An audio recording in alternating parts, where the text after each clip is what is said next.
자비로우신 주님, 이 시간 주님 앞에 머리를 숙였습니다. 낮은 마음, 겸손한 마음, 사모하는 마음으로 주님의 진리의 말씀, 생명의 말씀을 듣기를 원합니다.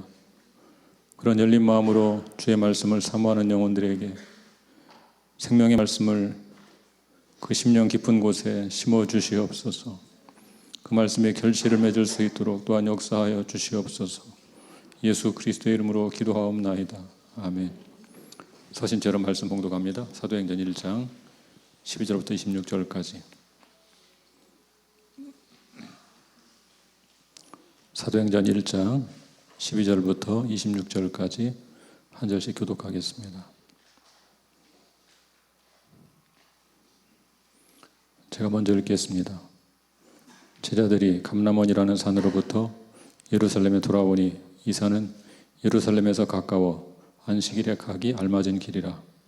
들어가 그들이 요한은 가락강으로 올라가니 베드로, 요한, 야고보, 안드레와 빌립, 도마와 바돌로메, 마테아 및 알페오의 아들 야고보, 셀로민 시몬, 야고보의 아들 유다가 다 거기 있어. 여자들과 예수의 어머니 마리아와 예수의 아우들과 더불어 마음을 같이하여 오로지 기도에 힘쓰더라. 모인 무리의 수가 약 120명이나 되더라. 그때 베드로가 그 형제들 가운데 일어서서 이르되, 형제들아, 성령이 다윗의 입을 통하여 예수 잡는 자들의 길잡이가 된 유다를 가리켜 미리 말씀하신 성경이 응하였으니 마땅하도다. 이 사람은 원래 우리 수 가운데 참여하여 이 직무의 한 부분을 맡았던 자라. 이 사람이 불의의 싹스로 밭을 사고 후에 몸이 곤두박질하여 배가 터져 창자가 다 흘러나온지라. 이 일이 예루살렘에 사는 모든 사람에게 알려져 그들의 말로는 그 밭을 아게라나라 하니 이는 피밭이라는 뜻이라. 시편에 기록하였으되 그의 고처를 황폐하게 하시며 거기 거하는 자가 없게 하소서 하였고 또 일렀으되 그의 직분을 타인이 취하게 하소서 하였도다. 그러함으로 요한의 침례로부터 우리 가운데서 올려져 가신 날까지 주 예수께서 우리 가운데 출입하실 때에 항상 우리와 함께 다니던 사람 중에 하나를 세워 우리와 더불어 예수께서 부활하심을 증언할 사람이 되게 하여야 하리라 하거늘. 그들이 두 사람을 내세우니 하나는 바사바라고도 하고 별명은 유수도라고 하는 요셉이요 하나는 마띠아라. 그들이 기도하여 이르되 무사람의 마음을 아시는 주여, 이 두 사람 중에 누가 주님께 택하신 바 되어 공사함이 사도의 직무를 대신할 자인지를 보이시옵소서. 유다는 이 직무를 버리고 제 곳으로 갔나이다 하고 다 같이 제비 뽑아 마띠아를 얻으니 그가 11사도의 수에 들어가니라. 아멘. 자리에 앉겠습니다. 첫 주에 말씀드린 것처럼 올 1년 동안 사도행전을 강해합니다. 제4차 로잔 대회를 준비하면서 한국교회가 올해 사도행전 공동설교를 하고 있습니다. 우리 교회도 그 운동에 참여하여 사도행전을 설교합니다. 교회학교 각 부서도 역시 사도행전으로 설교하고 있습니다. 1월 첫 주에는 성령이 임하시면 권능을 받고 증인이 될 것이다 라는 말씀을 드렸습니다. 오늘은 사도행전 강의 두 번째 시간입니다. 오늘 본문에는 크게 두 가지 사건이 나옵니다. 첫 번째 사건은 예수님의 제자들이 다락방에 모여서 간절히 기도한 것입니다. 두 번째 사건은 가룟 유다 대신에 마띠아를 12제자 가운데 한 사람으로 선출한 것입니다. 이 두 사건은 모두 오순절 성령 강림을 준비하는 것이라고 볼 수 있습니다. 이제 제자들은 본격적인 선교 사역에 나서기 전에 전열을 가다듬고 있습니다. 먼저 다락방에 모여 기도한 사건을 살펴보겠습니다. 본문 12절부터 14절을 다시 한번 읽어보겠습니다. 12절부터 14절 함께 읽을까요? 시작. 제자들이 감람원이라 하는 산으로부터 예루살렘에 돌아오니 이 산은 예루살렘에서 가까워 안식일에 가기 알맞은 길이라. 들어가 그들이 유하는 다락방으로 올라가니 베드로, 요한, 야고보, 안드레와 빌립, 도마와 바돌로메, 마테와 및 알페오의 아들 야고보, 셀롯인 시몬, 야고보의 아들 유다가 다 거기 있어 여자들과 예수의 어머니 마리아와 예수의 아우들과 더불어 마음을 같이하여 오로지 기도에 힘쓰더라.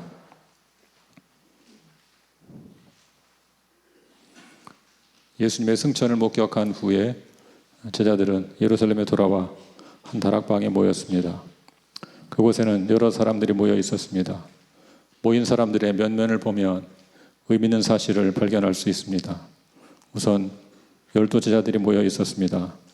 정확히 말하면 가룟 유다를 제외하고 11제자입니다. 13절을 다시 한번 읽어보겠습니다. 13절 같이 읽습니다. 시작. 들어가 그들이 유하는 다락방으로 올라가니 베드로, 요한, 야고보, 안드레와 빌립, 도마와 바돌로메, 마테와 및 알페오의 아들 야고보, 셀롯인 시몬, 야고보의 아들 유다가 다 거기 있어. 이름이 기록된 순서에도 나름대로 의미가 있어 보입니다. 우선 베드로의 이름이 제일 먼저 나오고 있습니다. 이것은 베드로가 제자들 가운데 주도적인 역할을 하고 있음을 암시합니다. 또한 베드로와 안드레는 육신의 형제인데 이어서 기록되지 않고 떨어져 있습니다. 왜 이렇게 굳이 육신의 형제를 분리시켰을까요? 이제 육신의 형제는 더 이상 중요하지 않다. 그런 메시지가 숨어 있는 것입니다. 교회 공동체는 육신의 친족 관계를 넘어서는 영적인 공동체이기 때문입니다. 그 다음 14절에 보면 여자들이라고 표현된 사람들이 나옵니다. 이들은 누구일까요? 누가복음 24장 10절을 한번 보겠습니다. 누가복음 24장 10절 말씀 같이 읽습니다. 시작. 이 여자들은 막달라 마리아와 요한나와 야고보의 모친 마리아라 또 그들과 함께한 다른 여자들도 이것을 사도들에게 알리니라. 이 여자들은 예수님의 무덤에 찾아왔었습니다. 막달라 마리아, 요한나, 야고보의 모친 마리아 등입니다. 오늘 본문에 여자들이라고 표현된 사람들은 바로 예수님의 무덤에 찾아온 여인들과 같은 사람들일 것입니다. 좀 더 거슬러 올라가면 예수께서 살아계실 때 예수님을 따르며 예수님의 사역을 후원했던 여인들과 같은 사람들일 것입니다. 누가복음 8장 1, 2, 3절을 같이 보겠습니다. 누가복음 8장 1, 2, 3절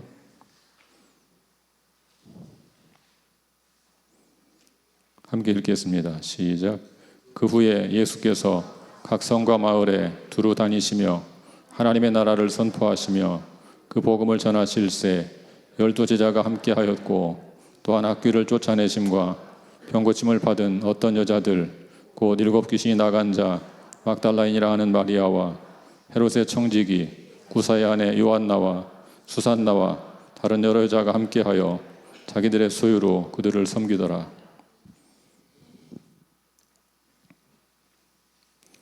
이렇게 예수님을 사랑하는 여인들도 그 다락방에 함께 모여 있었습니다. 그 다음에 예수님의 어머니 마리아와 예수님의 동생들도 함께 있었습니다. 공관복음서에 따르면 이들은 예수께서 살아계시는 동안에는 예수님을 믿지 않았습니다. 예수께서 부활하신 후에 동생 야고보에게 나타나신 것을 계기로 온 가족이 예수님을 하나님의 아들로 구세주로 믿게 된 것으로 보입니다. 이렇게 예수님의 말씀을 따라 예루살렘에 모인 사람들은 상당히 다양했습니다. 12제자들도 있었고 여인들도 있었고 예수님의 육신의 가족들도 있었습니다. 초대교회는 처음부터 이렇게 다양한 사람들이 모여서 공동체를 이루었습니다. 교회는 본래 다양한 사람들이 어울려서 하나를 이루는 것입니다. 약한 지체도 있고 강한 지체도 있습니다. 강한 지체는 약한 지체를 도우면서 한 몸을 이루는 것입니다. 교회는 단지 좋은 성과를 내기 위해서 존재하는 곳이 아닙니다. 다양한 사람들이 어울려서 서로 사랑하는 것, 그것이 바로 교회가 해야 할 본연의 사명입니다. 선교도 다양한 사람들로 구성된 우리가 먼저 서로 사랑할 때 비로소 가능한 것입니다.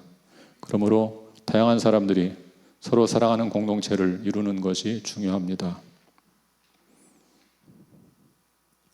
칼바르트는 이렇게 말했습니다. 교회는 내부에 있는 이방인들과 연대함으로써 외부에 있는 이방인과 연대성을 확정해야 한다. 서로 다른 사람들끼리 용납하고 연대하는 것이 바로 그리스도의 제자의 삶, 증인의 삶인 것입니다. 교회에서부터 시작해서 그렇게 밖으로 한 걸음씩 나아가는 것입니다. 그렇다면 이들은 모여서 무엇을 했을까요? 14절을 보겠습니다. 14절 함께 읽습니다. 시작. 여자들과 예수의 어머니 마리아와 예수의 아우들과 더불어 마음을 같이하여 오로지 기도에 힘쓰더라. 오순절 성령 강림이 있기 전에 제자들은 마음을 같이하여 오로지 기도하기 힘썼습니다. 그렇다면 그들의 기도는 어떤 기도였을까요? 첫째로 그들은 마음을 같이하여 기도했습니다. 당시 모인 숫자가 약 120명이었습니다. 당시 상황에서 120명은 결코 적은 숫자가 아닙니다. 이 사람들은 출신 성분이 아주 다양했습니다. 그런 다양한 사람들이 마음을 같이하여 기도했다라는 사실이 중요한 것입니다. 둘째로 그들은 끈질기게 기도했습니다. 예수님은 6월절에 죽으셨습니다. 그 후 부활하여 40일 동안 자신을 보이셨습니다. 한편 성령 강림은 오순절에 이루어졌습니다. 그런데 오순절은 6월절과 함께 벌어지는 무교절부터 50일째 되는 날입니다. 따라서 제자들은 40일 동안 부활하신 예수님을 만나고 오순절이 될 때까지 열흘 동안 기도에 매달린 것입니다. 복음서에 나오는 제자들의 모습과 비교하면 이것은 매우 큰 변화입니다. 복음서에서 제자들은 기도하는 사람들이 아니었습니다. 겟세마네 동산에서 기도하라는 예수님의 부탁에도 불구하고 제자들은 잠만 잤습니다. 그러나 이제 제자들은 기도하는 사람들로 바뀌었습니다. 이런 변화는 어떻게 이루어진 것일까요? 제자들은 부활을 목격한 후에 이렇게 변화되었습니다. 오순절에 성령 강림 사건 이전에 이미 변화는 시작되었습니다.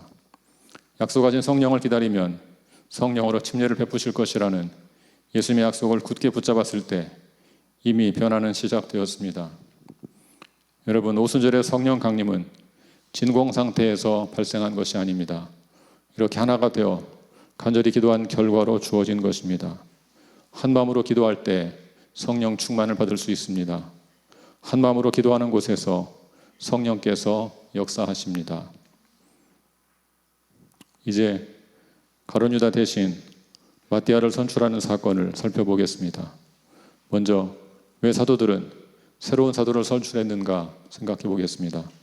우리 16절부터 20절까지 같이 보겠습니다.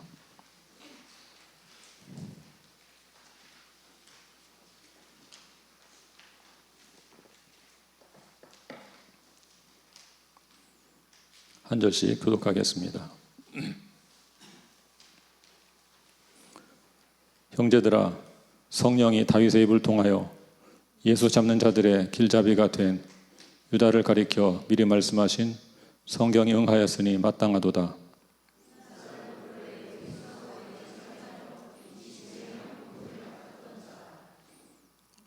이 사람이 불의의 싹스로 밭을 사고 후에 몸이 곤두박질하여 배가 터져 창자가 다 흘러나온지라. 이 일이 예루살렘에 사는 모든 사람에게 알려져 그들의 말로는 그 밭을 악에 당하라 하니 이는 피밭이라는 뜻이라. 다 같이 시편에 기록하였으되 그의 거처를 황폐하게 하시며 거기 거하는 자가 없게 하소서 하였고 또 일렀으되 그의 직분을 타인이 취하게 하소서 하였도다. 가룟 유다는 예수 잡는 자들의 길잡이가 되었습니다. 그는 예수님을 배반했습니다. 단지 유다가 죽었기 때문에 숫자를 채우려는 것이 아닙니다. 유다가 배도했기 때문에 새로운 사도를 선출한 것입니다. 나중에 야고보 사도가 순교했지만 그때는 새로운 사도를 선출하지 않았습니다. 사도직에 참여했던 자가 배도했기 때문에 새로운 사도를 선출하여 12명의 사도들이 주님의 사역을 계승하려고 한 것입니다. 베드로는 이것을 성경을 성취하는 것으로 해석했습니다. 20절을 같이 읽어보겠습니다. 20절 말씀 시작. 시편에 기록하였으되 그의 거처를 황폐하게 하시며 거기 거하는 자가 없게 하소서 하였고 또 일러스되 그의 직분을 타인이 취하게 하소서 하였도다. 이 말씀은 시편 69편과 109편을 인용한 것입니다. 시편 69편과 109편은 무죄한 사람이 고난을 당하는 것에 대한 내용을 다루고 있습니다. 여기서 고난당하는 무죄한 사람은 예수님에게 적용되었습니다. 그 시편의 마지막 부분에는 무죄한 자에게 고난을 가하는 사람에 대한 심판이 묘사되어 있습니다. 그 심판의 내용은 그의 거처가 황폐하게 된다는 것과 그의 직분을 다른 사람이 대신 취한다는 것입니다. 베드로는 그 말씀을 유다에게 적용하여 유다가 심판을 받았다고 해석했습니다. 따라서 유다를 대신할 사람을 뽑아야 한다고 적용한 것입니다. 결국 새로운 사도를 선출하는 것도 성경의 예언을 성취하기 위해서입니다. 사도들은 자신들이 겪고 있는 이 모든 일이 하나님의 섭리에 따라서 이루어진다고 믿었습니다. 예수께서 죽으시고 부활하여 승천한 것과 자신들이 그를 전파하는 사명을 담당한 것 등 이 모든 것이 하나님의 섭리라고 믿었습니다. 유다를 대신할 사람을 뽑는 것도 그런 섭리에 순종하는 행위입니다. 사도들은 그렇게 하나님의 섭리에 순종하면서 성령 강림을 준비하고 있습니다. 이제 마띠아를 선출하는 과정을 살펴보겠습니다. 새로운 사도의 선출은 세 단계를 거쳐 이루어졌습니다. 첫째, 사도의 자격을 정하고 그 자격 요건에 부합하는 사람을 추천했습니다. 21절부터 23절을 보겠습니다.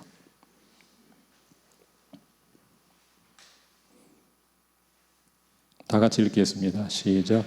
이러함으로 요한의 침례로부터 우리 가운데서 올려져 가는 날까지 주 예수께서 우리 가운데 출입하실 때 항상 우리와 함께 다니던 사람 중에 하나를 세워 우리와 더불어 예수께서 부활하심을 증언할 사람이 되게 하여야 하리라 하거늘 그들이 두 사람을 내세우니 하나는 바사바라고도 하고 별명은 유수도라고 하는 요셉이요 하나는 마띠아라.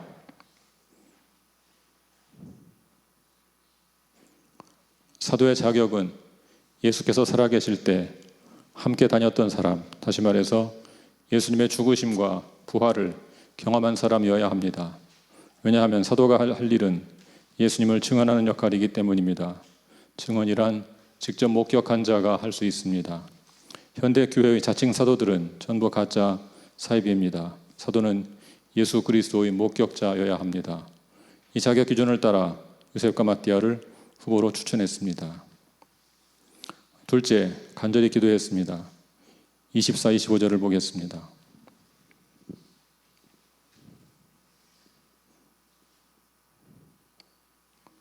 24, 25절 시작.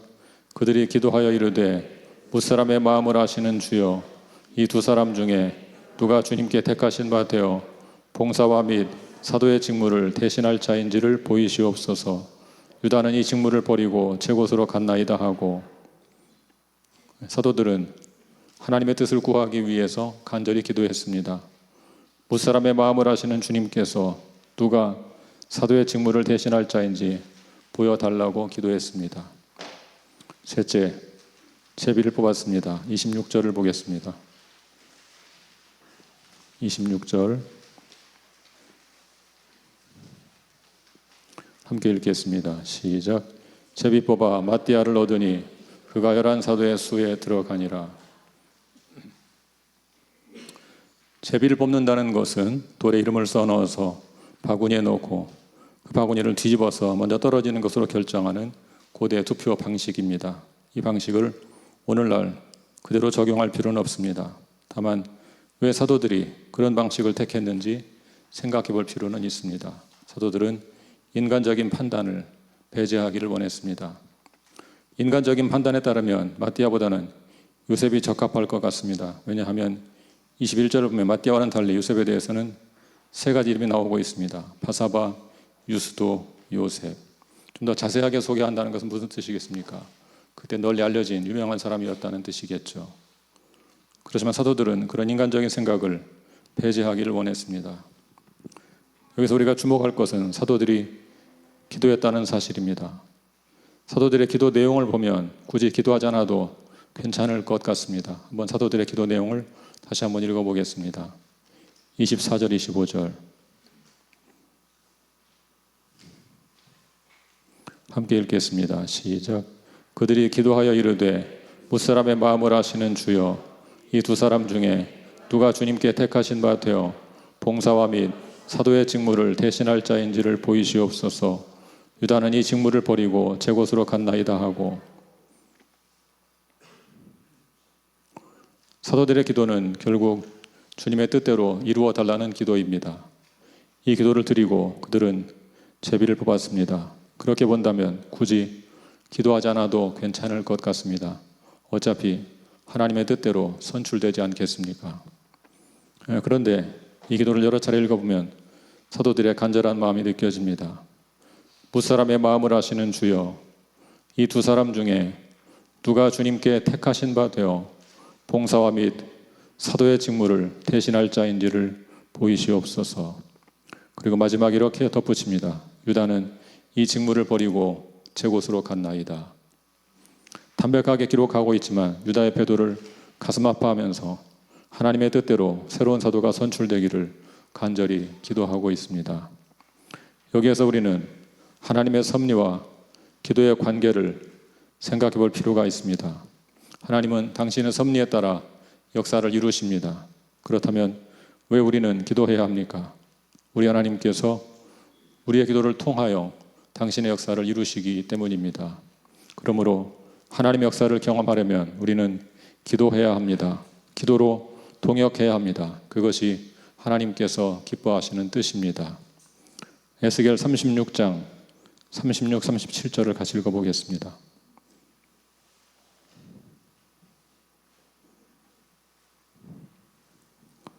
함께 읽겠습니다. 시작. 너희 사방에 남은 이방 사람이 나 여호와가 무너진 곳을 건축하며 황폐한 자리에 심은 줄을 알리라. 나 여호와가 말하였으니 이루리라. 주 여호와께서 이같이 말씀하셨느니라. 그래도 이스라엘 족속이 이같이 자기들에게 이루어 주기를 내게 구하여야 할지라. 내가 그들의 수요를 양떼같이 많아지게 하되. 이 말씀을 주의 깊게 살펴보시기 바랍니다. 36절에서 뭐라고 했습니까? 나 여호와가 말하였으니 이루리라. 37절을 보십시오. 그래도 이스라엘 족속이 이같이 자기들에게 이루어 주기를 내게 구하여야 할지라. 내가 이룰 것이다. 그래도 너희가 기도해야 할 것이다. 그런 말입니다. 어차피 하나님께서 이루실 텐데 왜 기도해야 합니까? 하나님께서 우리의 기도를 통하여, 우리의 기도를 사용하여 당신의 뜻을 이루시기 때문입니다. 하나님은 하나님의 뜻대로 새로운 사도를 선출할 것입니다. 그런데 그 뜻을 이루는 과정에서 제자들의 기도를 사용할 것입니다. 그러므로 하나님의 뜻이 이루어지도록 간절히 기도해야 합니다. 하나님께서 우리의 기도를 사용하여 당신의 뜻을 이루어 가시는 것은 얼마나 우리에게 큰 영광이고 축복입니까? 하나님의 역사 섭리에 대해서 균형 잡힌 시각을 가져야 합니다. 역사는 하나님의 섭리에 따라서 이루어집니다. 오순절 성령 강림 사건은 하나님의 섭리에 따라 이루어진 것입니다. 그렇지만 동시에 하나님은 그 약속을 믿고 믿음으로 간구하는 사람들을 통하여 자신의 역사를 이루어 가십니다. 그 약속을 믿고 기도에 동참한 사람들이 성령 충만을 경험합니다. 그러므로 하나님의 약속을 믿고 간절히 믿음으로 구하는 자가 되시기를 바랍니다.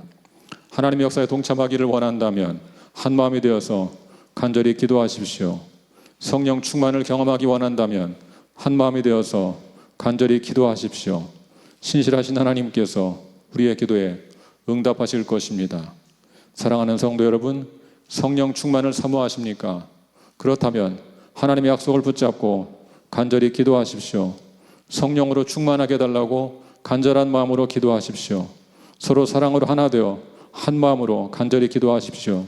사모하는 마음으로 간절히 기도하는 자들에게 약속하신 대로 성령을 충만하게 부어주실 줄로 믿습니다. 함께 기도하겠습니다.